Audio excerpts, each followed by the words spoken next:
were not a threat, if they ever were indeed alien craft and not just misidentified objects in the first place. Quote-unquote Robertson panel, quote-unquote not a threat. It's your fucking answer to the fact that they needed a reason to close Project Blue Book after they already used the poor man that was dragged through the mud, J. Allen Hynek, who was forced to debunk all these alien visitations and UFO sightings, where it ended up flipping him into a believer because of how much he had to lie for the government. Ooh. Yeah. Wow. Well, what was the last episode that we brought up Hynek on? I think our last alien episode, we talked about Hynek a lot and this whole phenomenon, right? Hudson Valley Triangle. Hudson Valley Triangle. Yeah, so if you want to know more about all of that, go listen to our Hudson Valley Triangle episodes. But what the Robertson panel ended up deciding was that while the UFOs themselves were not dangerous, the ideas of UFOs were. Ooh. See, America was fresh out of the Korean War at this point, which, the Korean War was essentially a proxy war between us and the Russians. The Russians had backed the North, we'd back the South. And while Cold War paranoia was not yet at its zenith, the military was extremely concerned that a sneak attack from the Ruskies could come at any moment. And it still can! Yeah, I feel like they're making all of these decisions while eating white bread with liverwurst. Just like Walter Matthau in the movie Charade. I feel like they ate a lot of that. It's so good. You get some raw onion on it with some really, really intense horseradish mustard. You could never kiss like a person you love ever again. Right. But it's an incredible sandwich. Okay. But with all the UFOs being seen on what seemed to be a daily basis, it was thought that the public's, and by extension, the military's minds would be muddled by all this UFO talk, and the Reds would be able to slip right through. It's very interesting because there were UFO sightings in the early 1950s above the White House. That was a lot of people called them in. Pilots called them in. It was a well-documented sighting, and they weren't concerned about the aliens. They were like, okay, whatever, we'll get to that. But mostly they were just concerned about, we've scrambled jets to go after these UFOs. The Russians will just attack us one of these times. Mm-hmm. And what if they're making the UFOs? Because now that's a whole other side jaunt to this whole story, is the beginnings of people, whether it's a kind of a chicken and the egg scenario, whether you believe somebody if you believe Philip Corso, that wrote all of the book about Roswell, but the idea is that when the ship that crashed at Roswell, they were trying to retro make it into a UFO of their own, and there were several countries trying to make these weird saucer-like planes. So they were thinking that, number one, this could be a foreign technology that's coming to attack us. And number two, the people that are propagating the belief in the extraterrestrial version of the story of UFOs could be filled with communists that are using it to distract us. I just don't feel like they had that technology because they had satellites so easy, a dog could pilot it. So maybe they weren't quite there yet. Maybe. Now, after the Robertson panel, FBI Director J. Edgar Hoover, known for cracking down on subversive cultural elements in America, gave his own 2 cents. Okay. He started to think that the commies might start infiltrating UFO groups like Albert Bender's IFSB. Hoover's thinking went that one of these guys in one of these groups could create a panic were they to gain enough credibility. And that panic would distract the Air Force, which would leave America wide open for a sneak Russian attack. That makes all the sense in the world, Mr. Hoover. Thank you for coming into the war room today to tell us your strategy and plan.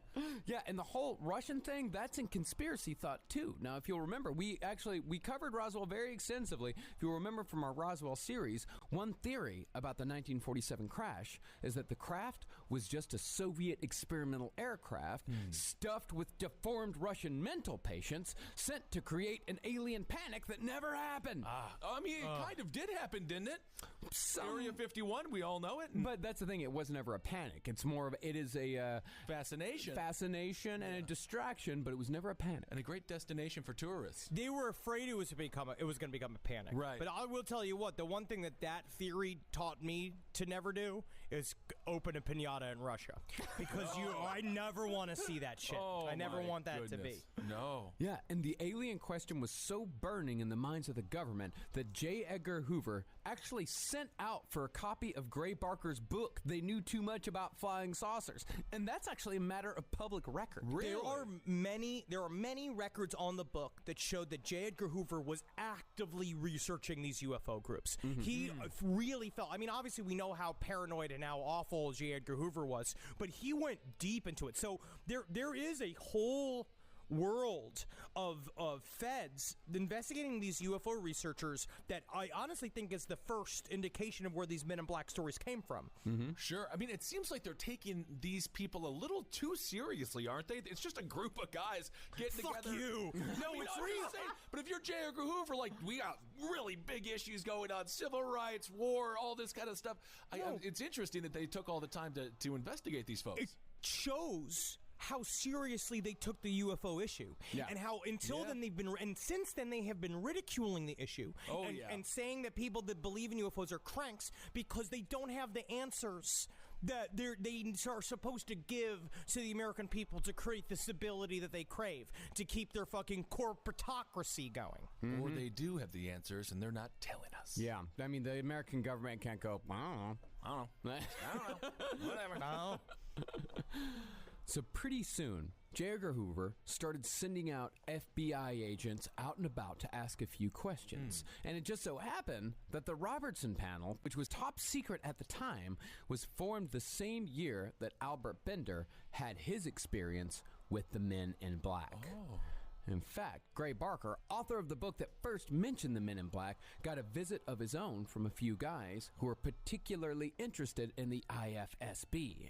Wow. The story goes that a few weeks before the visit, Bender had printed out business cards for his IFSB friends, and he gave Barker a set of business cards that named him as Chief Investigator. I love nerds so much because we all love, because I'm the same way. You know, I love a lanyard, as we've talked about with my MUFON VIP Investigator lanyard. I love it. It makes you feel secure. Right. It's nice to have the card, because then when someone says, like, what do, you don't have to say, I live with my stepfather.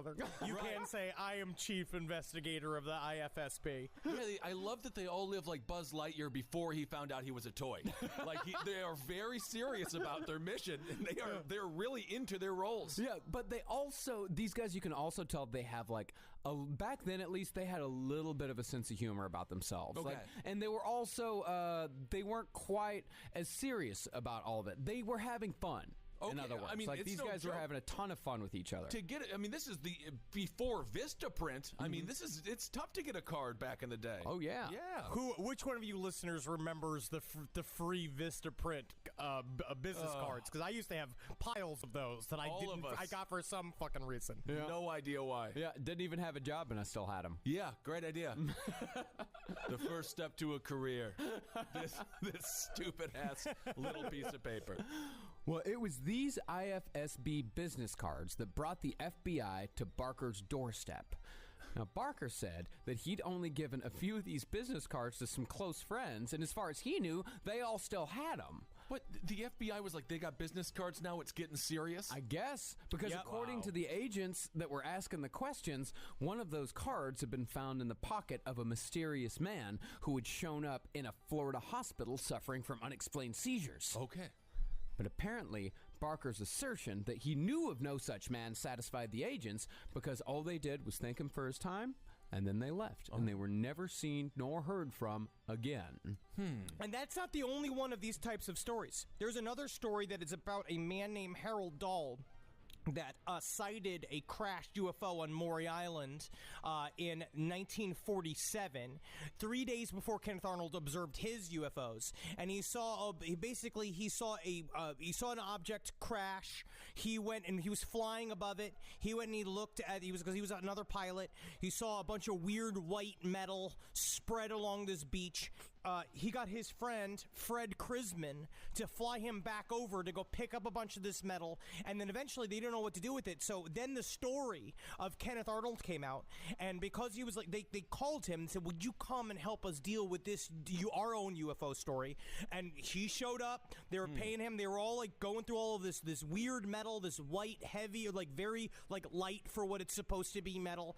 And then all of a sudden, this guy just showed up. The fucking G-Man showed up, and he was like, "Hey, so we're gonna take all this. Where you guys didn't see any of this shit, or we're gonna throw you in jail forever. And peace." And just left. And it was like they don't even know how he fucking heard about the story. Wow. Yeah.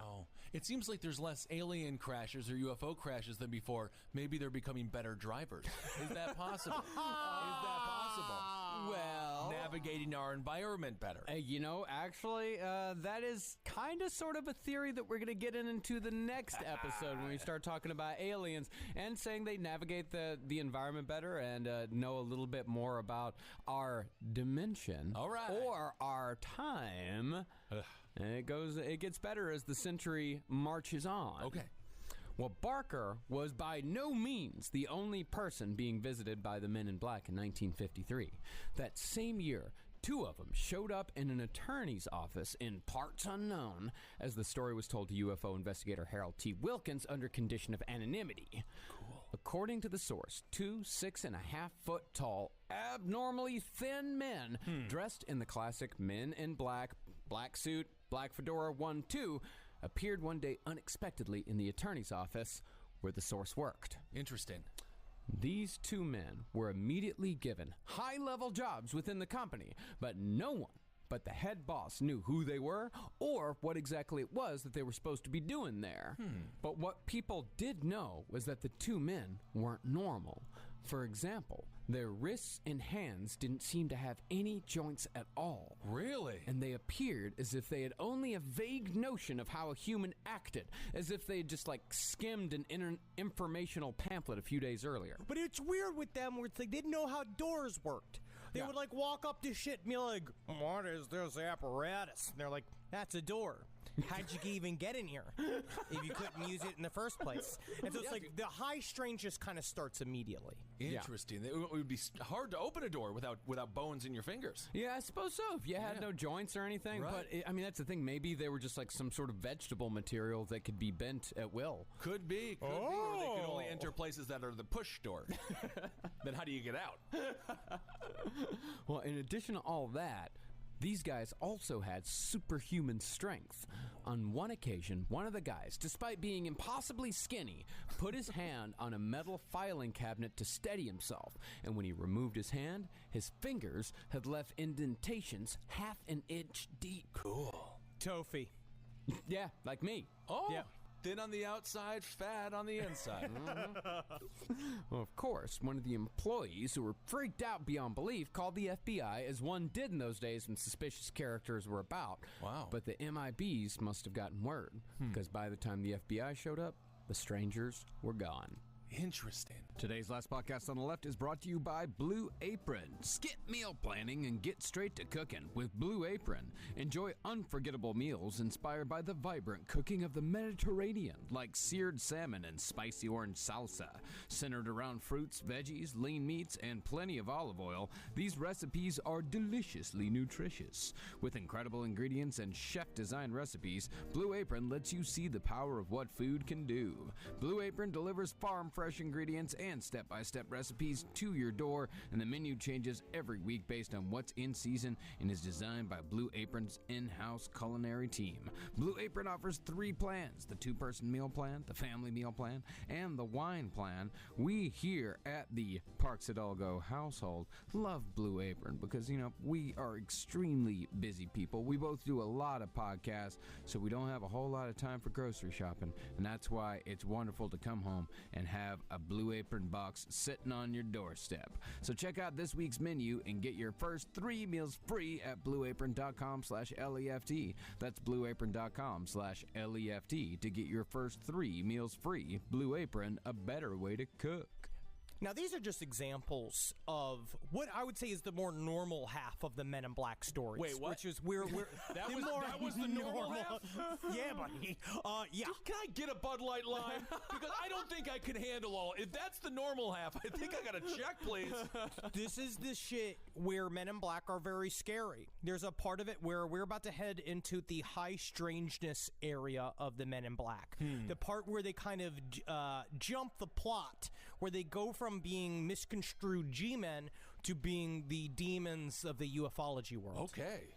So on September 11th, 1976, Dr. Herbert Hopkins, a general practitioner who practiced hypnotherapy, received a visit from the Men in Black concerning an alleged alien abductee the Hopkins had been working with named David Stevens. Oh, all right. And that's when they had really, really nice pocket watches to put you to get you into that zone. Yeah, that's where you have to be, and then they suck your dick first. I don't That's a think part that of the they do. process.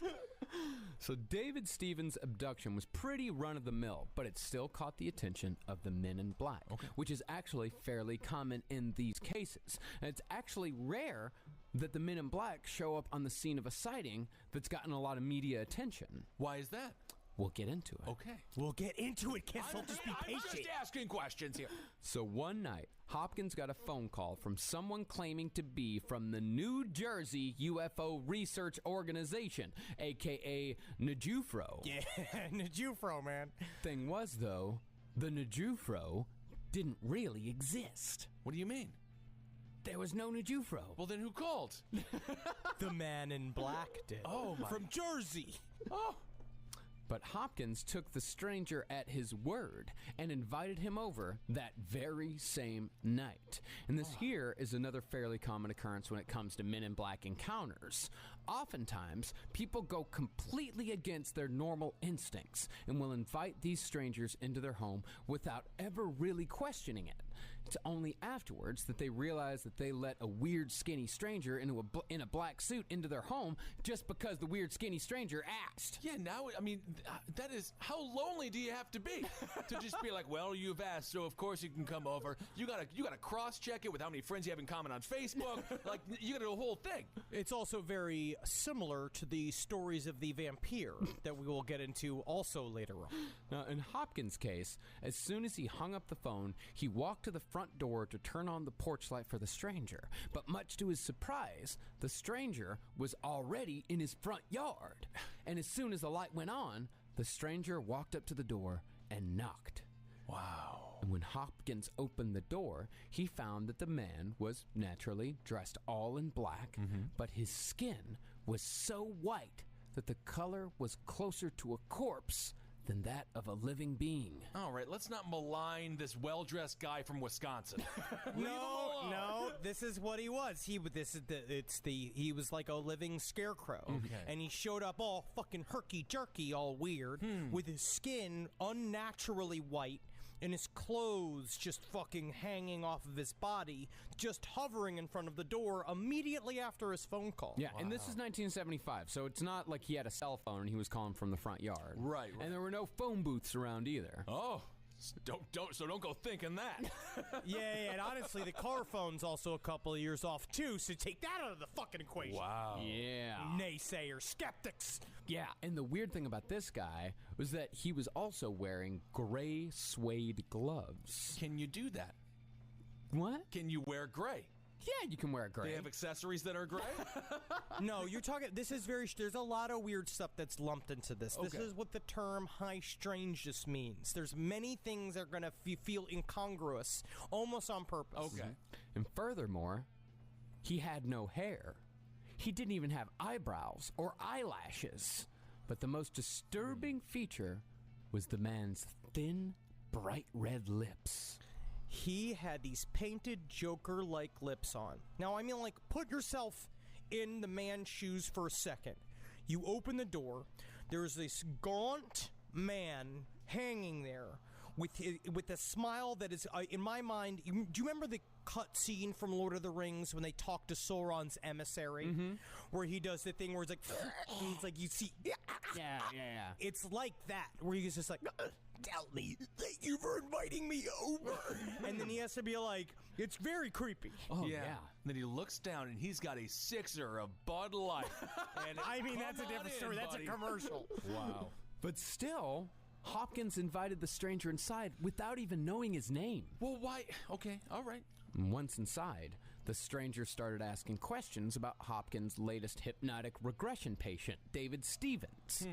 But as he asked the questions, Hopkins noticed that the stranger had no accent and spoke with an unemotional and monotone voice and moved robotically, again, as if he wasn't quite sure how to be human. Wow. This is the part that I love the most, is that he's sitting there, he had a very strange habit.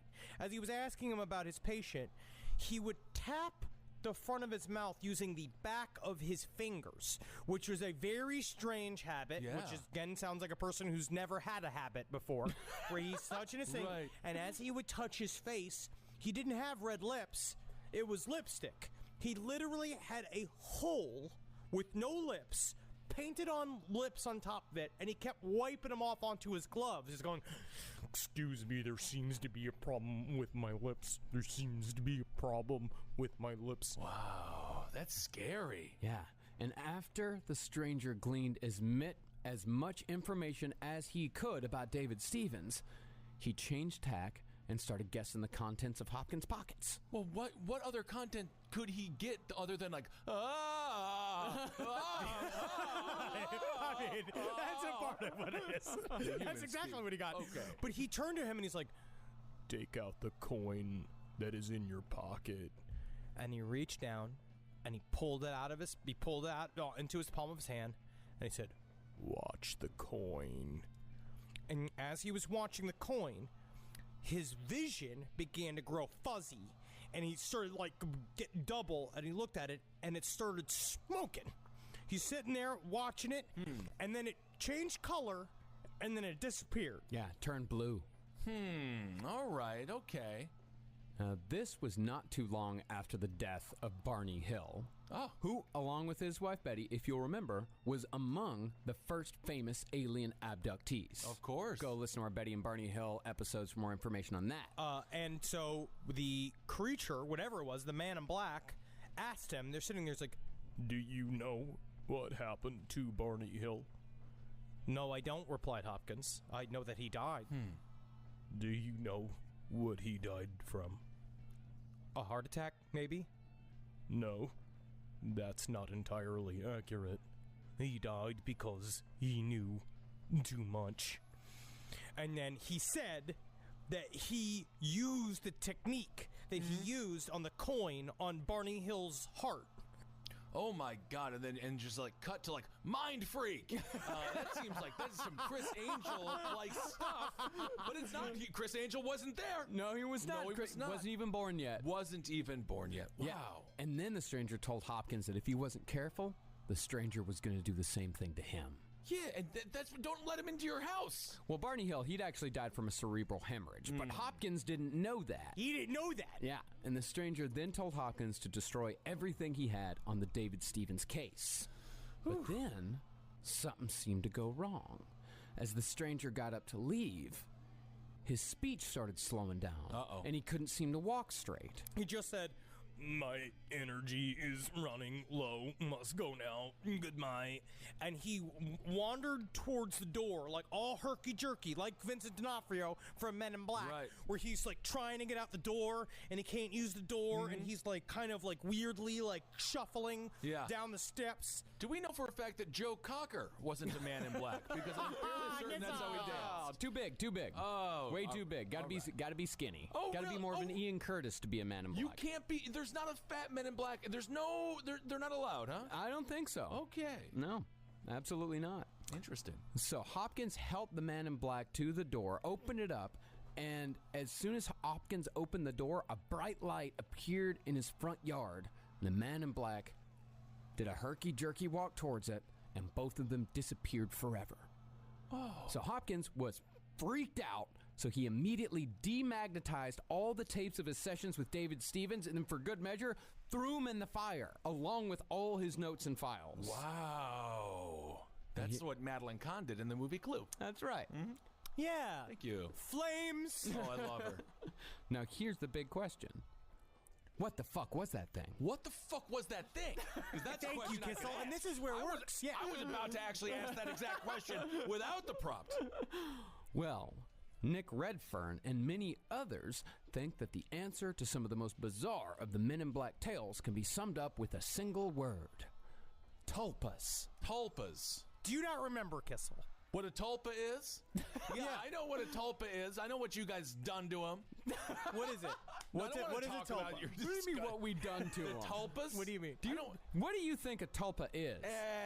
You know, I'm not gonna. This isn't a fashion show. You know, I don't gotta get too deep into what I know about tulpas. Well, to give you a refresher. We covered these things a long time ago. Yeah. A tulpa, maybe this will jog your memory, Okay. is a kind of thought form energy ghost. Yeah, that's what I'm talking about. A thought form energy ghost. Uh-huh. Yeah. Yeah. Yeah. Yeah. So what is a thought form energy ghost? It's the thing that you guys did gross things with. No. I don't know that. I never did anything gross with a tulpa. With a tulpa? No. All He right. had a fleshlight. What do you? I don't know. That's Which, and the fleshlight was very real and manufactured in Yeah. China. I just used my hands. all right. I used that as well. So we all know what a tulpa is. But it's a part of it. But it's truly like, how do you explain something like this? You could just straight up say that man is lying and nothing ever happened, right? Right. Which is obviously a thing which does happen quite a bit. People seek attention. But the Men in Black phenomenon, this is just one example of it. And next episode, we're going to go into even more of these examples of this entity that seems to be created almost by us. Yeah. Yeah. Like it's- that with the use of a tulpa. A tulpa is a being that is brought into the real world from the imagination of the conjurer using nothing but sheer will. Yeah. It is theorized. No crap. No dur. Yeah. No dur. Yeah, yinzers. No, it is theorized that the Men in Black are actually tulpas, created by nothing more than the sheer imagination of Albert Bender. Bender's possible experiences with the FBI combined with his own mental powers and the imaginations of his fellow ufologist cohorts essentially brought a living idea into this world. Okay.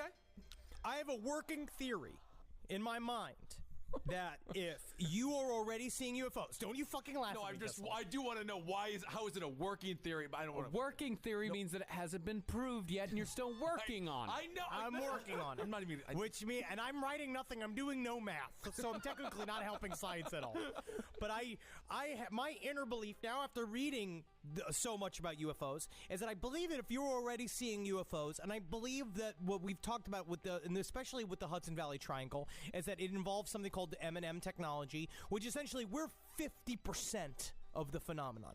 That we complete the circuit of seeing the UFO. Like, we bring it into existence partially because we are attempting to observe it, and whatever the intelligence it is behind it, it's decided that's the way it wants to present itself to us. And I think Men in Black are the same thing, except they are the evil side of it. Well, then why can't we just do Negative side of it. Can't we just do what parents do when they're upset with their children and be like, I brought you into this world and I can take you out, and then break these things? Oh, I'll get into that here in a second, sir. Good Lord. All right. Well, the thing about tulpas is that, like all living creatures, because they are living creatures, even though if they are just thought forms, tulpas need to feed on something. And what tulpas need to survive is high emotion. Whether Yeah, like Roseanne. Yeah, and that's whether it be like love, anger, or depression, what have you. Every tulpa feeds on something different. Oh. But in the case of the Men in Black, if they are indeed tulpas, what they need more than anything is fear. Oh. this. Yeah, like the Babadook. Yeah, or Monsters, Inc. Yeah. This, Redfern argues, is why the Men in Black seem to go after cases that are in the grand scheme inconsequential, like the David Stevens case. Okay. Now, the Men in Black, they're not visiting like the Travis Waltons of the world, the Men at Fire in the Sky guy. Because if they were to visit that guy, then they'd just be a small part of the story. But if they visit people whose sightings are more run-of-the-mill, then the Men in Black become the story. I see. They are psychic attention whores. That is kind of the thing, is that they have to kind of almost propagate their own existence. And if they are actually an intelligence, if they actually are a thing that exists, and this is one of the extending fingers of the thing, right, that it presents itself to our reality as this Men in Black, it will fight as hard as possible to make itself exist, right, like we do, like we have to do in order to survive. And that fear, that doesn't have to come directly from the person who opens that door. If you were all creeped out by the story we just told about the man with the bright thin lips, I am. That would feed the tulpa. Oh, no.